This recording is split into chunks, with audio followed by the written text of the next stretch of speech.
It's the early morning, if you could call it that. You all wake up from your long rest to a crack of thunder. A gray overcast spans overhead from horizon to horizon. Rain drizzles all around you, peppering the campground with droplets. Morning fog makes it difficult to see as you all stir and begin to take down camp. You all notice Droop is cradling what seems to be a small box. What do you have there, Droop? Did you find some magic shit? It's mine, not yours, mine. I take the box from Droop. I resist. This shit is mine. All right, you two give me opposed athletics. Oof, that's 3. I rolled a 5, still better than Droop. You all notice Don struggles to get a wooden box away from the child-sized goblin. After the two weaklings struggle for a moment, Don gets it from his grasp. You didn't have to say it like that, Ben. I go up between them and say, "What's going on here? What's with that box?" It's Droop's, not yours. Give it back. This little shit is hiding magic shit from us. I open the box.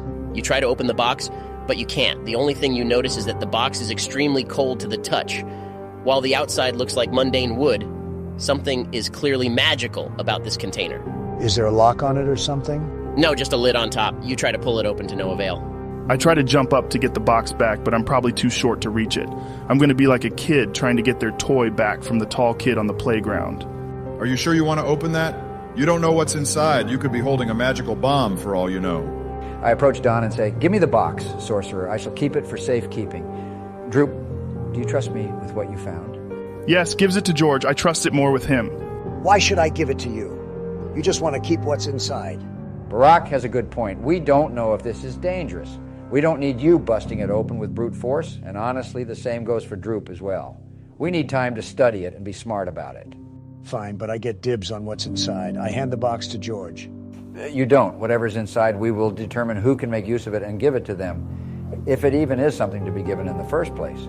Whatever. I come out around the corner with the bucket on my head over my beaver hat and go, "Squaw, more hats!" With the mysterious container safely in George's bag, you all begin your trek for the day. Thick fog covers your path forward as you head north on the high road towards Neverwinter. The rain begins to pick up, and all of you are feeling cold. I use prestidigitation on my clothes to warm them up and dry them off as needed. You can do that? Yeah.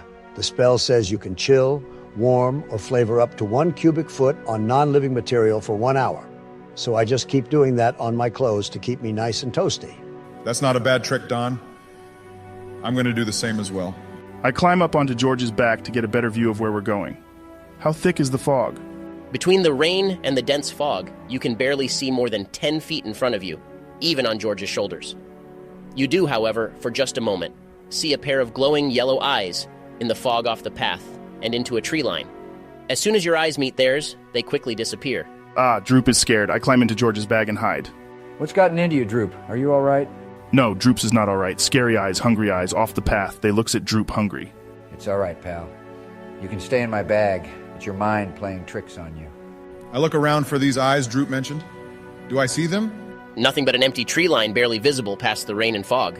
We're wasting time. Let's keep pushing on. We don't need to be chasing ghosts. Agreed. You all continue walking north.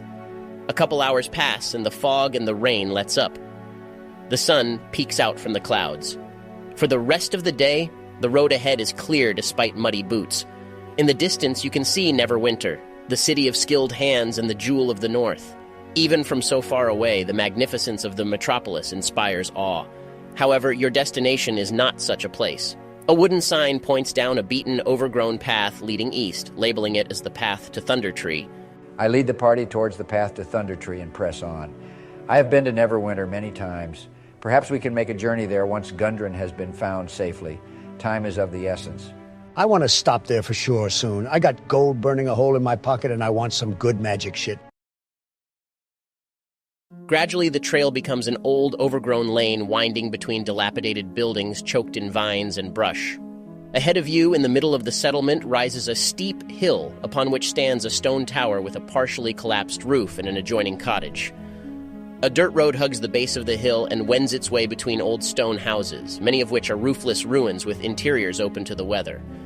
Other buildings appear more or less intact. The whole place is eerily silent. A wooden sign is nailed to a post nearby. It reads, "Danger! Plant monsters and zombies! Turn back now!" Looks like we found the place. Boy, this place must have seen better days. You can say that again. Boy, this place must have seen better days. Shut the fuck up, Droop. We gotta find that treasure and the druid, I guess. I go towards the nearest cottage and check it out. Sure. Cowering in the shadow of an old tree is a crumbled stone cottage with no roof. Weeds are rampant here. If there's a door, I open it and go inside. You do so. You open the door and go inside. The cottage looks to be empty other than the foliage that has overtaken what could possibly have been someone's home at one point. I look around for anything useful. No check needed. All you find are weeds. Bullshit. I step outside and slam the door behind me. This place is a waste of time. Bro, you just checked one cottage. Chill out. Take a chill pill, Don. Get a hat. You will feel better. Squaw. There are 2 more cottages ahead of you, following the path. One seems to have been a tavern back in its prime on the north side of the road. The one to the south are 2 cottages side by side and look like they would have been cozy at one point. I want to pick this time. Let's go in the old tavern. A weathered signboard by the door of this large building shows the faded image of a workhorse holding a flagon of ale. The building is sagging and dilapidated, but it is more intact than the ruins across the road. I open the door and go inside. You all make your way inside. The smell of rotting wood and mildew fill the air. The boards creak under your feet. You all hear groans and the sounds of struggled shuffling coming from behind the bar. I jump off George's back to the bar and look over. There are 4 ash zombies starting to stand up from behind the bar. Everyone roll for initiative. I rolled a 14. I got 22. Let's go, boys. I got a 9. Same, I got a 9 as well. I rolled 13. All right, Barack, you're up first. I bonus action cast Hex on the closest one to Rogan and then cast Eldritch Blast. Let me stop you there. You can't cast Hex on the zombie because they're prone and behind the bar and have full cover. All right, but Eldritch Blast says I don't need to see the target. I know with Hex I have to see them. Can I make an attack with disadvantage? No, just because you can't see them doesn't stop them from having full cover in this case. Full cover rule states that enemies in it cannot be targeted by a normal or spell-ranged attack. Oh no, you can't do Eldritch Blast. Whatever else will you do? Shut up, Don. I cast Shatter, getting as many as I can without hitting allies. I want to destroy the bar in the process.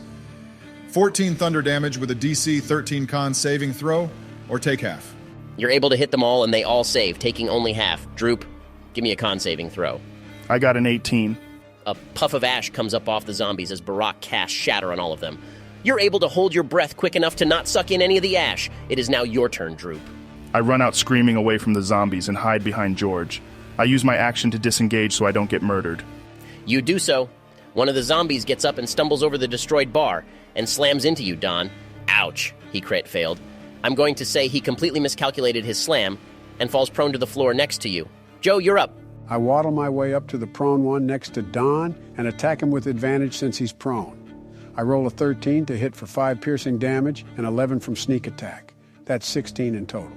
How do you do it? I just wibble-wobble over to him, look down and squish his brain through his eye and give him a squaw. Awesome. George, you're up. I go up to all 3 of them, so I'm within threat range of all 3. I attack the one in front of me with advantage since they're prone, 17 to hit for 7 slashing damage. You deal some good damage to them. Don, you're up.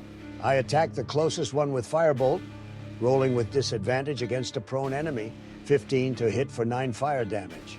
That's a shame. The other die was a crit, too. You hit it. It's looking pretty burned up. All the zombies stand up and start slamming into George. What's your AC? You might as well call me the Wall. I have 19 AC and hope to get it higher. Don't steal my ideas, George. Awesome. Yeah, they all slam into you, but nothing hurts you. Your armor takes the brunt. Okay, Barack, you're up. Okay, now I Hex the closest one and Eldritch Blast it. Called it. That's an 18 to hit for 11 force damage and 3 extra necrotic from Hex.